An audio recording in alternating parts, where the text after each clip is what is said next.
What's good, YouTube?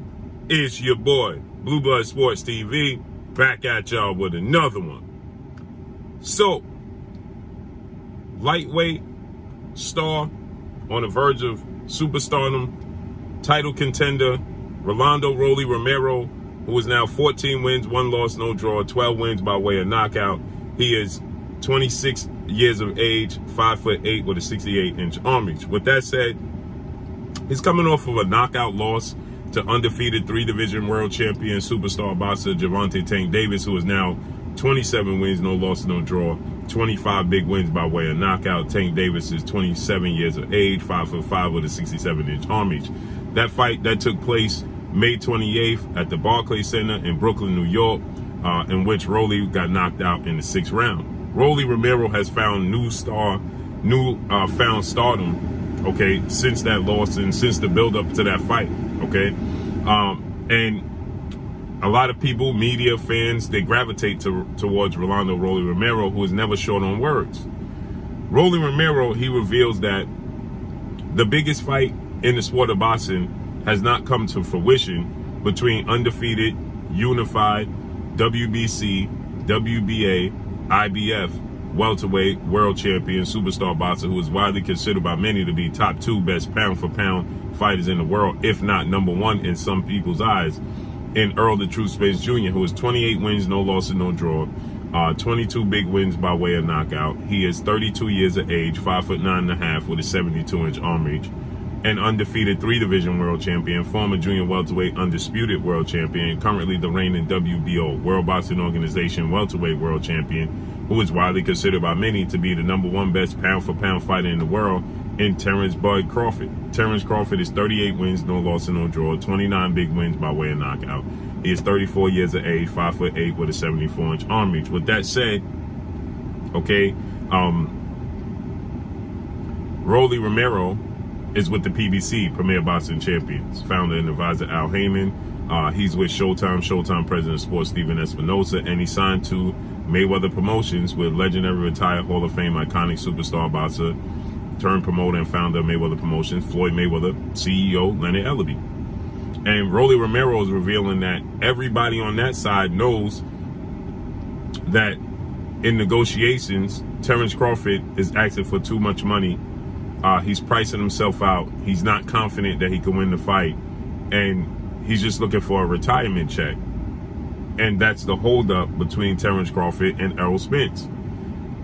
Once upon a time, when it was being reported that Terence Crawford was asking for a lot of money to make the fight happen, everybody was saying it was false. Okay, everybody was saying it was, untrue. Everybody was saying that nobody knows what Terence Crawford is asking for behind the scenes. Well, now you're getting more and more of their peers, okay, fighters that are involved with the business and have relationship with these promoters and managers are starting to reveal that Terence Crawford is looking for big money. And that's the holdup, okay? Then you have Terence Crawford's team. They come out and they say, well, maybe it's Errol Spence. It's Errol Spence that's asking for too much money out of the pot. He's not, he's not trying to play nice in the sandbox. He don't want to play fair and break it even, and that's the holdup, right? You had his team say that, if all goes well, the fight is going to happen in November, as everybody speculated and reported that it could take place in November. And so people were saying, when I stated that, the target dates was September, October, and then now November, people were saying, oh, Blue, you're just throwing out dates. No. These are the target dates that the networks, such as Showtime and Stephen Espinosa, want these dates. But it keeps getting pushed back because they're not coming to an agreement. And because they're not coming to an agreement, right, the dates have to continue to be pushed back. Because obviously they're running out of time. Okay, so they can't, we are now in August. They can't have the fight in October and September, clearly. Right? Okay, they can't have it if we get 2 to 3 more weeks into August. Well, then are they going to be able to have it in November? Because the magnitude of this fight and the guaranteed purses they're looking to have sent out Well, then you got to look at it from this standpoint and say to yourself, you got to promote it with enough time to be able to garner all the attention. Now, this is a fight that's going to sell itself for sure, but you still got to turn over every leaf. You got to turn over every stone and make sure every part of the world, all four corners of the world that have any sort of boxing fans are aware and want to tune in and going to support it. Okay, so you got to have not just 4 weeks or 8 weeks for a training camp, because they already training. Terence Crawford is already training. Errol Spence is already training. That's the least of the worries. They don't need. It's not just about the 8-week training camp.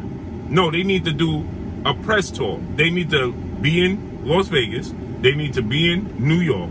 They need to be in Los Angeles. Okay, and they need to be in possibly in Texas and Omaha.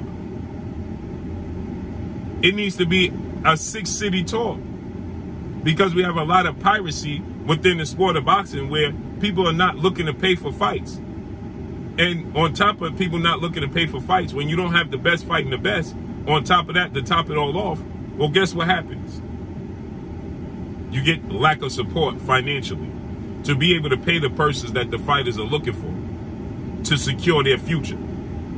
Terence Crawford is rightfully so well in his rights to ask for a boatload of money, because by the time this fight happens, he's going to be 35. He already stated he don't want to fight late into his 30s and definitely not into his 40s. Well, he's already mid-30s. He's already 35. So time is not on his side. He'll be 35 next month. Time is not on his side. Errol Spence just turned 32 in March. Time is not on his side either, but he still got way more time than Terence Crawford. And Errol Spence has never said that he ain't trying to fight until he never put a cap and a limit to how long he wanted to actually compete. Terence Crawford has. So time is not on his side, right? And so, yeah, Terence Crawford is well in his rights to say, I need money for the magnitude of this fight to be able to have generational wealth. Now, there's people that are going to say he already has generational wealth. I'm sure Terence Crawford is not a guy that's flashy and flamboyant. Okay, he's not going to, blow his money. He don't live that type of lifestyle. Okay, I'm sure Terence Crawford is making smart business investments.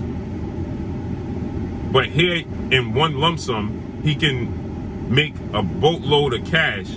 What is the biggest fight? It's undeniable. This is the biggest fight in the sport of boxing. Everybody's intrigued. It has the ear and eyes and attention of every boxing fan, boxing pundit, and the casuals right now. And they are running out of time to get this fight done this year. But again, everybody, like Stephen Espinosa stated, has to be realistic in their demands. See, now I agree and I disagree. How much is the pot that they believe that they can put up to stage this fight from the beginning, right? Is the pot $20 million, right? Is the pot $40 million? How much is the pot that they're trying to have Errol Spence and Terence Crawford divvy up? And are they basing it off the numbers that they previously did at their highest level, which would be 150,000 pay-per-views at $75 for Terence Crawford, okay? And which would be 350,000 at $75,000 for Errol Spence. Okay, and now you combine those numbers, 37 million, 37.2 million at their highest, right? So if they had a pot of 40 million, that would mean the networks and the promotional companies, if both fighters are asking for 20 million, would be in the hole immediately $3 million. They would be in the hole $3 million. Why? Because at their highest, they've only together they've grossed 37.2 million.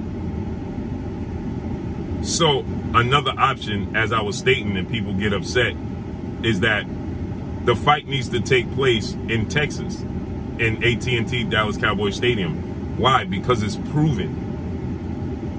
It's proven and it's big. Errol Spence has done a $5 million gate his last fight at AT&T Dallas Cowboys Stadium against Yordenis Ugas, former WBA welterweight Cuban star world champion. they did $5 million gate. Your Dana Sugas is not the star, or and he doesn't. It's not the fight that people have gravitated towards, like this Terence Crawford Errol Spence fight. So if they can do $5 million gate, imagine what they could do with your Dana Sugas. Imagine what they can do with Terence Crawford. And Terence Crawford has fought outside of. He's fought in his hometown, where fighters have went to his hometown, like Yuriokis Gamboa, okay? And he's fought in New York, okay? And he's now fought in Vegas. And he's fought in the UK. There's no such thing as home field or home court advantage in the sport of boxing. It don't exist. Danny Garcia predominantly fights at the Barclays Center. He opened up the Barclays Center. He lives in Philadelphia, 2 hours away from New York, okay? And yet, his last fight, he dominated Jose Benavidez this past Saturday. And one of the judges thought it was a draw. I didn't even find a round to give to Jose Benavidez. And this is essentially in Danny Garcia's backyard. And they tried to take it from Danny Garcia. So then you have Devin Haney that went to Australia and absolutely obliterated George Kambosos, shut him out, winning every single round. And he got the nod in Australia. He's never even been to Australia. So there's no such thing. And Terence Crawford, for his first world title, he beat Ricky Burns in the UK. Errol Spence went to the UK and fought Kell Brook and beat Kell Brook in the UK. So, you know, would it be remiss for Terence Crawford to go to Dallas to have 40,000 seats? The biggest seat arena in Las Vegas is the T-Mobile, and I believe it holds like 15 to 16,000. Well, you could double that in Dallas and have 40,000 people. You can guarantee the purse that you're looking for. Errol Spence is proven commodity. He sold 40,000 seats there against your Dana Sugas and against Mikey Garcia. So he's a proven commodity. And against Danny Garcia, he's a proven commodity there. So we know he can sell there. And those guys are not on the level in this fight. Those fights wasn't on the level of this fight for Undisputed. And the amount of fans that's going to travel from Omaha, or Terence Crawford fans overall, to Las Vegas or wherever, will travel to Dallas as well. It just makes the most business sense. It has nothing to do with being in Errol Spence's backyard. It has everything to do with financially being able to pay them these guaranteed purses. And once the bell rings, you're not going to remember where you at anyway. It only counts as who's in front of you. And the crowd is going to be tipped in whoever favor the fans like anyway. Doesn't matter if it's in Texas or if it's in Vegas. So that's a option that you can guarantee, because if he could do $5 million gate with your Dana Sugas and 40,000 seats, well, he can do another 10,000 seats with Terence Crawford and do 50,000 seats and do another 2 to 3 million at a live gate. Maybe he could do a live gate of 8 million. If he could do 5 million with your Dana Sugas, who's relatively unknown, doesn't speak English, and doesn't have a fan base in Texas. So that means that fight was solely on the shoulders of Errol Spence. Now you factor in the magnitude of the fight with Terence Crawford himself, and you bring him there, I'm sure they could do another gate of 3 million and open up 10 more thousand seats and fill out 50,000 seat arena. And there you go. Now you can pay the purses. So let's see how this unfolds, but it's a shame, and it would be an absolute travesty if this fight don't come to fruition. But that's all I got for y'all. Make sure you hit the like button, drop a comment in the comment section, let me know what y'all think. Y'all already know what it is. It's your boy Blue, Blue Blood Sports TV. Hate, like, comment, and subscribe. You haven't subscribed, hit the subscribe button, hit the like button, hit the bell icon to get all the new notifications. Follow me on Instagram at Blue Blood Sports TV, all in one word. Y'all already know what it is. Shout out to the entire LDBC. Shout out to Black Media Roll. Make sure you like and share these videos. That's all I got for y'all. Peace.